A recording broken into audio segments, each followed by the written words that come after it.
It was supposed to be the happiest day of our lives. But instead of vows, I got a voicemail. "I'm so sorry," she had said, her voice tight, rehearsed. I can't do this.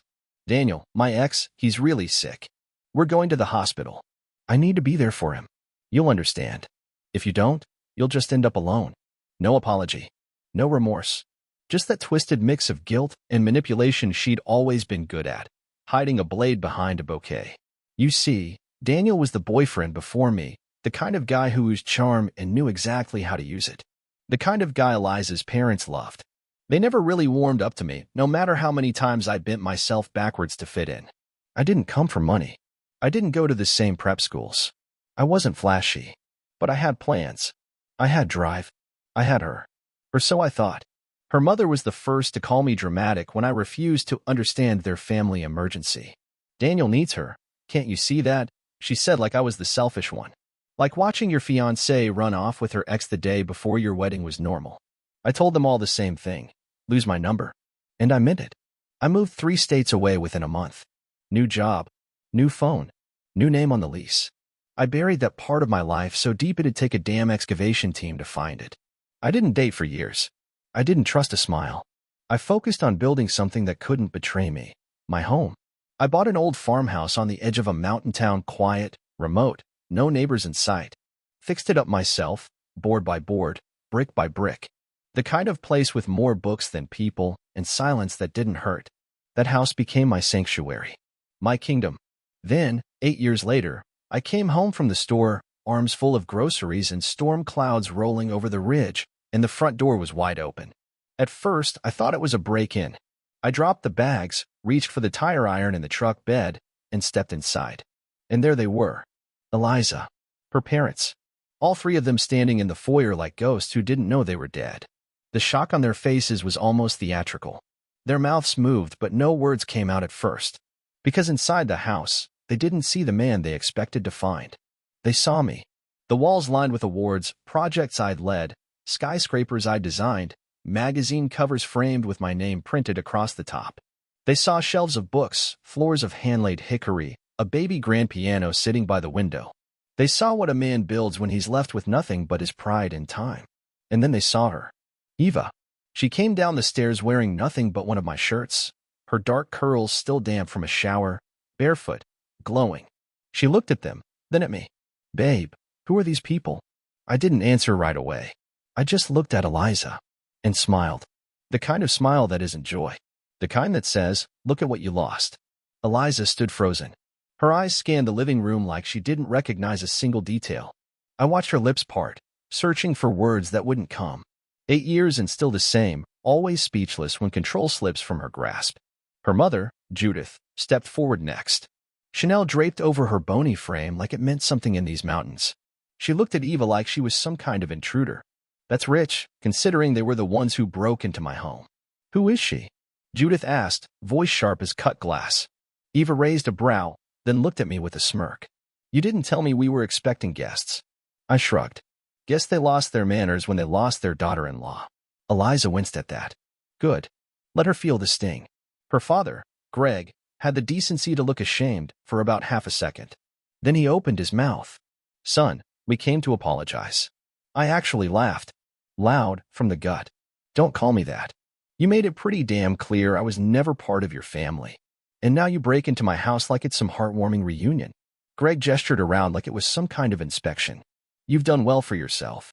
That's what happens when you don't waste your life waiting for someone who ran off with a dying ex." Eliza finally stepped forward. Her voice was soft, like that would change anything. "Daniel wasn't dying. He lied to me." "No kidding," I said, crossing my arms. "And you were dumb enough to cancel a wedding over it." "It wasn't just that," she said quickly. "You weren't." I stepped closer. "Say it." "I wasn't Daniel." "That's what you were gonna say, right?" She went pale. Her mother cleared her throat, ever the puppeteer. "Look, we didn't come to start anything. We came because Eliza never stopped thinking about you." Eva laughed from the stairs. "Oh, this is so good. Do I get popcorn or is this more of a wine scene?" Eliza flinched. "I didn't know you'd moved here." "I didn't expect." "You didn't expect me to matter after you walked away," I said. "But here I am. And here you are, standing in a house built by the man you thought would never recover. Greg shifted. Look, we were wrong. You've clearly built something amazing here. Maybe there's a way to mend bridges. Mend? I echoed. Judith told me I'd die alone. You remember that, right? Judith stiffened. I was upset. We all were.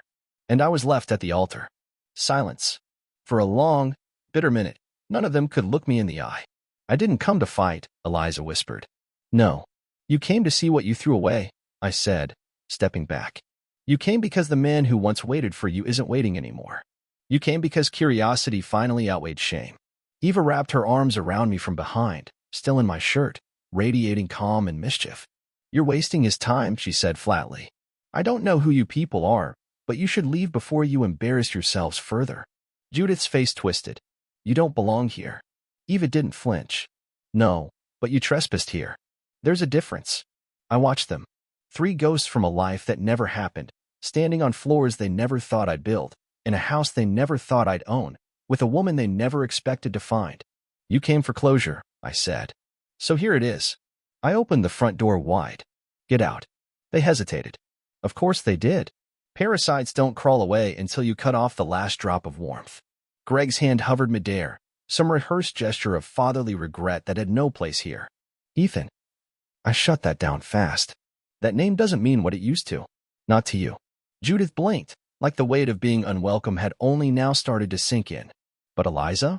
She just stood there, shoulders slumped, like maybe, for once, she'd started to understand that choices do come with consequences. 8 years late, but better than never. Eva leaned into me, her voice low but cutting. They're still here. I see that, I said, staring them down. But they won't be much longer. Eliza stepped forward again, tentative, like a kid touching a stove twice. Can we talk alone? I shook my head. You forfeited private conversations when you ran to your ex instead of walking down the aisle. She flinched. I didn't care. You had a choice, I continued. And you picked the boy who once dumped you for a girl with a yacht. The guy whose medical records, by the way, I did dig into after you left. He wasn't dying. He had food poisoning. But I guess he sold it well enough to get you back in his bed. Judith gasped. Greg looked down. Eliza, well, she didn't deny it. Just whispered, I was scared.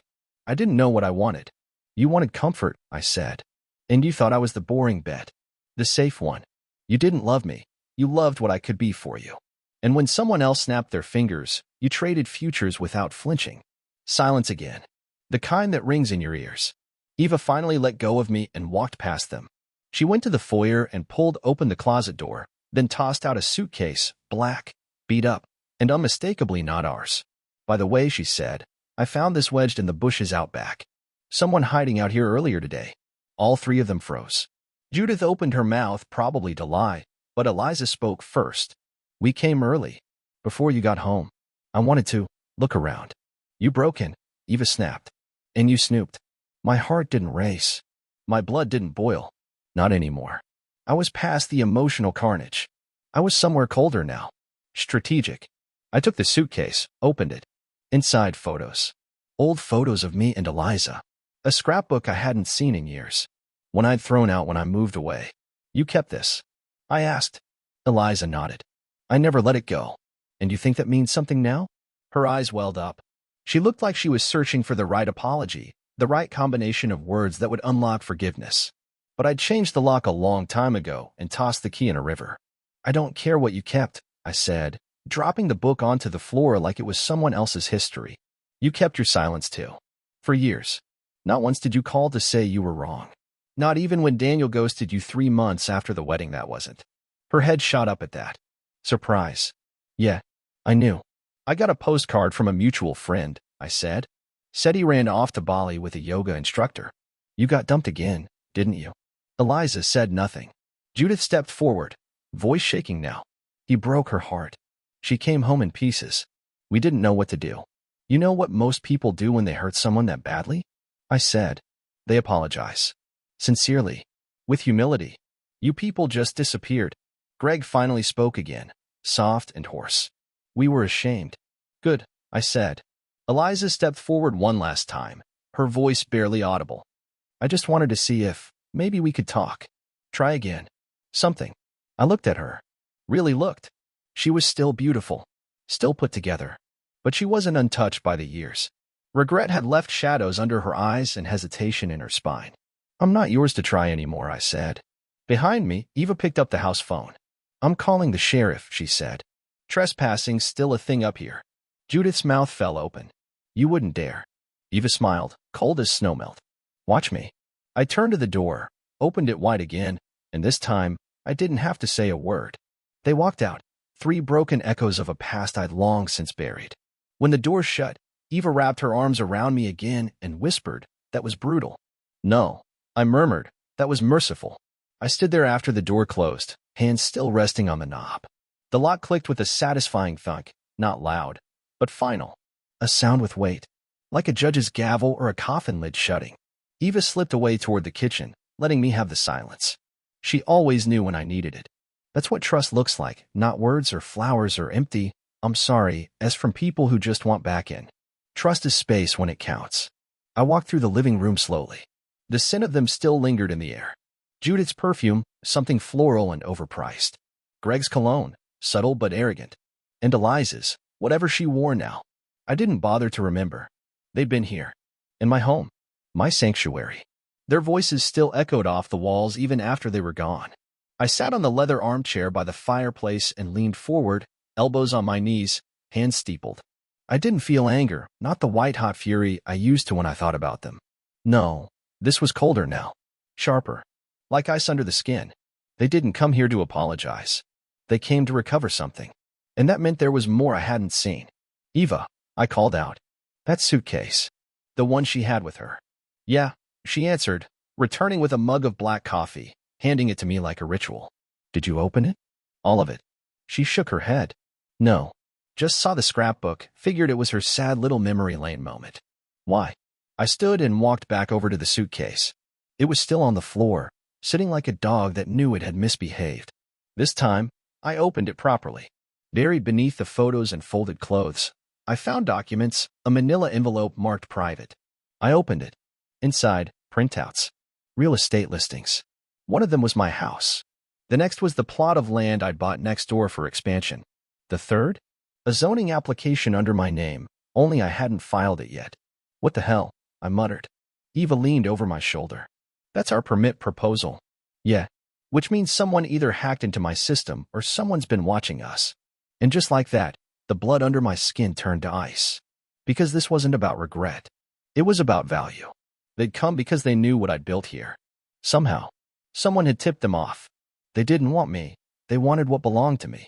Eliza doesn't want reconciliation, I said slowly. She wants to stake a claim.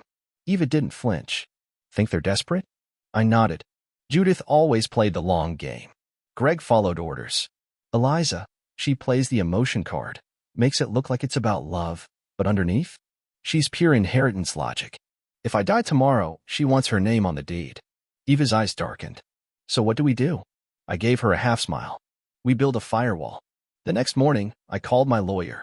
The kind of lawyer who wears tailored suits but has biker tattoos up both arms and doesn't blink at revenge clauses and prenuptial addendums. I explained the situation, laid it out in brutal clarity. The trespassing, the sudden reappearance, the possession of documents they had no right to. They're trying to reclaim what they abandoned, I said. You want a restraining order? He asked. No, I said. That's too easy. I want legal landmines. He chuckled. I've got just the paperwork. That afternoon, we updated the trust on the property. Transferred ownership into an irrevocable entity under a name no one but me and Eva knew. I rewrote my will. Locked down the house with new surveillance. And just for good measure, we installed a brand new motion sensor system along the entire perimeter. Let them come back. Let them think they could slither in again. I was ready this time. Later that night, Eva and I sat on the porch. The stars stretched endless above us. The air was crisp. The world was ours again. You know, she said, you handled that better than most would. Because I've been broken before, I said. Once you've been humiliated like that, you either crawl or climb. She looked at me. And you climbed. Damn right. There was a long pause. She sipped her wine. They'll be back, won't they? Oh, I said, a grim smile spreading. They always come back. 2 weeks passed. Silence. Which, of course, meant nothing. People like Eliza don't stay quiet because they've found peace. They stay quiet because they're plotting. Judith and Greg, too. That whole family wore politeness like cologne, thick and overwhelming, meant to mask the rot underneath. The kind of rot that doesn't stay buried. It festers, waits, spreads. So I waited too. But I didn't wait empty-handed. See, there's a saying, fool me once, shame on you. And I've already played the fool. This time, I was playing architect. Not just of buildings, but of consequences. I'd spent years drafting high-rises and civic centers, but this blueprint was different. I built it not with concrete or steel, but with leverage. Quiet calls, public records, emails sent from private servers. A few favors owed by old colleagues who now sat behind desks at city planning offices and real estate consortiums. The day after they left my home, I started digging, not just into Eliza and her parents, but into the shell corporations they'd quietly been setting up over the past year. And wouldn't you know it? One of them was trying to buy land right near mine. They weren't just after me. They were after the whole mountain ridge. Eva and I sat in the study, maps spread across the table, deed records on the laptop. She had a glass of scotch in one hand and a dagger-sharp look in her eye. They want to build here, she said. Luxury eco-retreat, I confirmed. Funded in part by Eliza's trust. Quiet investors through a firm in Charleston. Guess who the project lead is? She didn't even blink. Judith. I nodded. They planned to drive up interest. Get the land cheap before value spiked. And then when I started making headlines, boom. They reconnect, hoping I'll either hand it over or let them weasel in through sentiment. Eva laughed.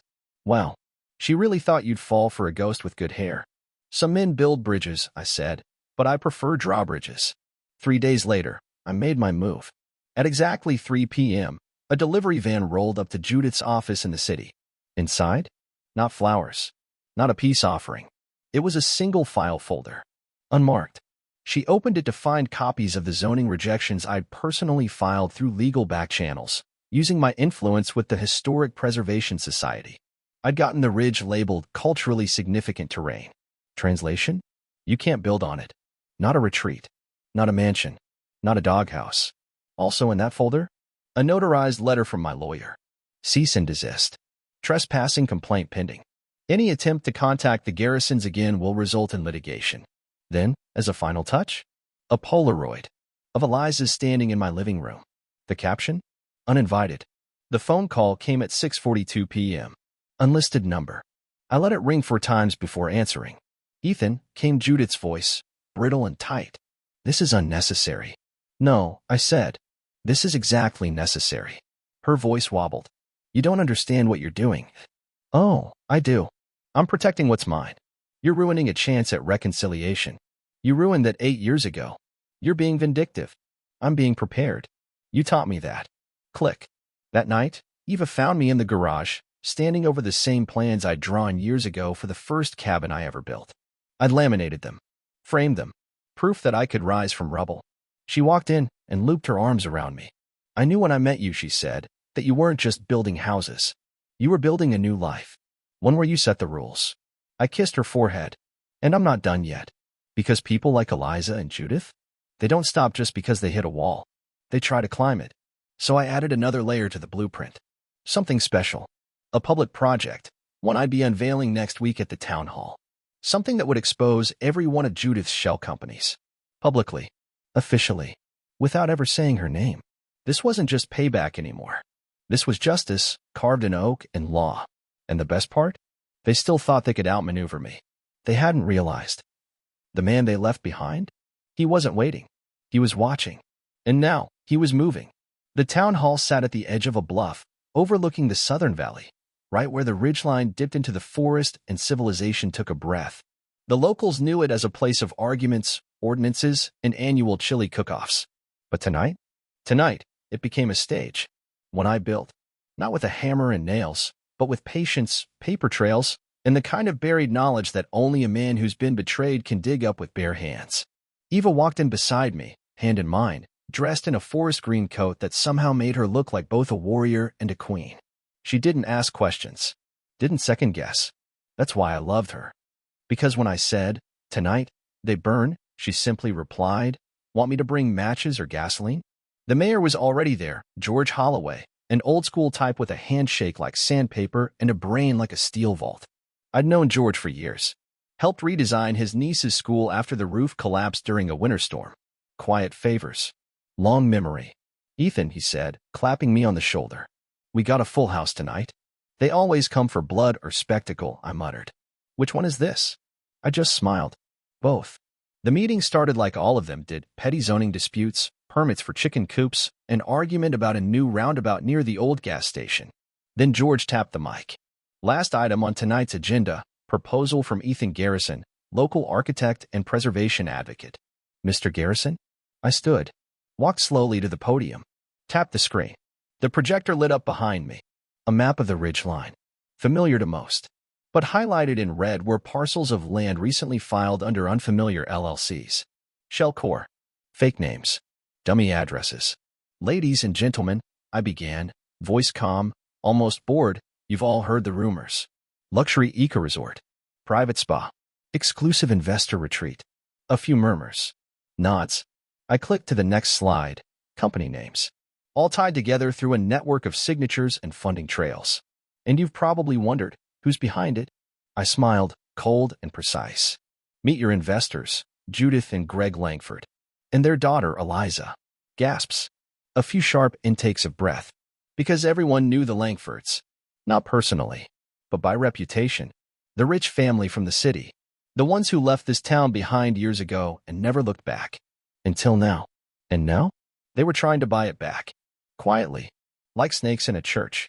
But here's the thing, I said, clicking again. They didn't count on someone watching. Someone who's lived here. Built here. Protected this place when it was nothing but trees and broken fences. Next slide, scanned emails. Publicly acquired through the Freedom of Information Act. Zoning inquiries. Pressure campaigns. They tried to sneak in permits under ghost companies. Pressure local council members. Inflate land values. A man in the front row stood up. That's illegal. I nodded. Not always. But this is. Next slide. A forged signature, mine. Used on a proposal I never submitted. The room erupted. I stood there in silence, letting the chaos roll. Letting the facts spread like gasoline on dry grass. And then, I lit the match. This is why I filed to have the ridgeline classified as a historical site. And I've partnered with the State Preservation Office to ensure it stays untouched. Forever. More murmurs. And then applause. A slow build at first, but growing. Because people weren't just reacting to the expose, they were reacting to the fact that someone had stopped it. That I had stopped it. Back at home, Eva and I sat on the porch again, this time with wine and firelight. She looked at me sideways, one leg tucked under the other. That was brutal, she said. I sipped my drink. That was polite. She laughed, then paused. Do you think they saw it? Watched it? Oh, I said, they were there. I hadn't seen them during the speech, but I'd spotted the black BMW idling near the back lot. Eliza always did like to watch her own downfall in real time, like a car crash she couldn't help but admire. Let them see what happens, I said, when you try to re-enter a kingdom after burning the bridge behind you. Eva leaned her head on my shoulder. You're not done with them, are you? No, I whispered. I'm just getting started. Because for people like that, you don't just close the door. You build a wall behind it, barbed wire at the top, and then you paint a mural on it, just so they know what they missed. I knew it would come. The phone call. The attempt. People like Eliza don't know how to stay gone. They don't understand silence unless it's about them. And Judith? She was the type to take offense when someone else breathed without her permission. So when the call came, unmarked, mid-afternoon, on the landline I only kept for utility bills, I wasn't surprised. What had surprised me? She didn't bother with pleasantries. Eliza's having a breakdown, Judith said flatly, like it was my fault the weather changed. I leaned back in my office chair, sipping black coffee. She's still allergic to accountability? She hasn't left her apartment in 3 days. She's not eating, not answering calls. She's humiliated. Good. There was a pause. The kind of pause people use when they think they're pulling at your heartstrings. I thought you'd want to know, she added, her voice sharpening. After all, you loved her once. I laughed. No, Judith. I almost loved her. Big difference. But that girl's ghost got buried the day she picked a liar over a vow. She made a mistake. I raised my voice, not loud, just steel in the tone. She made a choice. She just didn't like where it led. Judith's composure cracked for half a second. You've made your point. Publicly humiliating us in that meeting. Don't flatter yourself. That wasn't humiliation. That was me building a firewall. A beat. Then she played her next card. The real reason she called. You're not the only one with connections, she said. We still have friends in zoning, press, investment groups. This tantrum of yours could get expensive. There it was. Not a plea. A threat. They were coming for me now, not through sentiment, but sabotage. And it thrilled me, because now I had permission to stop playing fair. That night, I called a guy named Rowan. Old military buddy turned data analyst turned, well, fixer. Quiet type. Smarter than anyone gave him credit for. The kind of man who didn't ask why, just asked when. He picked up on the first ring. You remember the Langfords? I asked. Vaguely. Entitled pricks, right? Right. They're trying to push me out. Pressure tactics. Blackmail. Probably digging into permits or smearing my name next. Rowan made a sound like a half-laugh. You want me to dig first? I want you to bury them. Within 48 hours, I had a file. Not a big one. Didn't need to be. Sometimes, one brick is enough to collapse a tower if you know where to place it. Turns out Judith had a habit of reallocating donations through one of her nonprofits. A children's literacy charity. Public face, private laundering. A few shell donors. Inflated invoices. Classic slush. And Greg? He'd been quietly negotiating with a Chinese firm to offload some family property, despite a confidentiality clause that made that highly illegal. SEC violations. Potential insider trading. And Eliza? Well, poor Eliza. She hadn't just tanked her reputation. She'd co-signed on her parents' LLC filings, putting herself right in the center of the fraud triangle. The funny thing about people who think they're better than you? They assume no one's watching. That you'll crawl away and lick your wounds quietly. But me? I was never licking. I was sharpening. The next morning, I mailed 3 envelopes. One to a regional journalist with a love for corruption exposés. One to a state auditor with a re-election campaign to boost. And the last? To Judith. No return address. Just a single phrase on the note inside. I told you not to come back. Eva read the story before I did. It broke 2 days later. Prominent city philanthropists tied to real estate fraud and misuse of nonprofit funds. The journalist didn't use Eliza's name, yet. But it wouldn't be long. The paper teased more details coming next week. I poured a drink. Eva handed me the glass. You're quiet, she said. I'm watching the storm. She raised an eyebrow. That look in your eye? You're not satisfied, are you? No, I said. Because they haven't hit rock bottom yet. She studied me, then smiled, just a little. Promise me something, she whispered. When this is over, we don't look back. I nodded once. When it's over, I said, they won't exist to look back at.